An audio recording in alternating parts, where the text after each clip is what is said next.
Good morning. Ngayon po ay araw ng Lunes, April 13, 2026. Ang bagyong na may international name Sinlaco, inyo mapapansin na sa labas pa rin ng ating Philippine Area of Responsibility. Napakalayo sa ating bansa, kung saan ang layo nito ay more than 2,500 kilometers silangan ng Visayas. Isa sang super typhoon na kung saan ang lakas ng hangin malapit sa gitna nito ay umaabot sa 205 kilometers per hour. Inaasahan itong kikilos, January ngayon west-northwestward at inaasahan itong hindi papasok o mababang tsansa na pumasok sa ating Philippine Area of Responsibility. Ang pagkilos ito ay maaaring lumapit sa bansang Japan. At inyong papansin sa ating itong binabantayang bagyo, walang epekto sa ating panahon ngayon. At kasalukuyan, maliwalas ang panahon ang ating naranasan sa buong bansa at wala po tayo na-monitor na malawakan o malalakas na pag-ulan. At sa araw na ito, inaasahan pa rin na maganda at maliwalas ang panahon sa buong bansa. Inaasahan pa rin ang mainit at maalinsangan na panahon, lalo-lalo na sa tanghali at sa hapon. Dito sa Metro Manila, aabot ng 34 degrees Celsius. Mas mataas na temperatura ang inaasahan sa Tuguegarao na aabot ng 37 degrees Celsius. Dako tayo sa ibang bahagi ng ating bansa.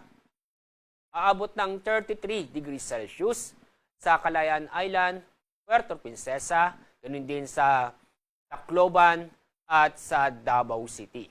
Bahagyang mas mataas ang temperatura sa Zamboanga na aabot ng 34 degrees Celsius. Inaasahan po natin ang mga isolated na mga pag-ulan o sandaling pag-ulan, lalo na sa Visayas at sa Mindanao.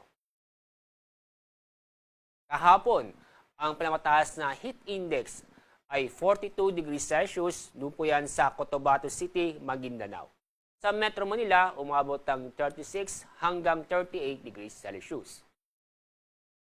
Ngayong araw sa Lunes, ang forecast natin na pinamataas na heat index ay 42 degrees Celsius, doon pa rin sa Cotabato City, Maguindanao. Dito sa Metro Manila, aabot ng 38 hanggang 40 degrees Celsius.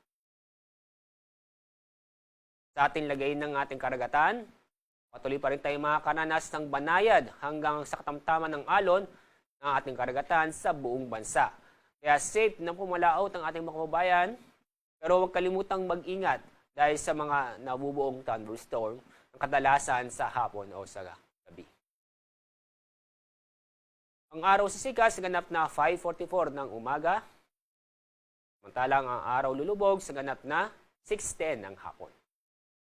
Yan ang ating update mula sa Pag-asa. Ako po si Alzar D. Aurelio.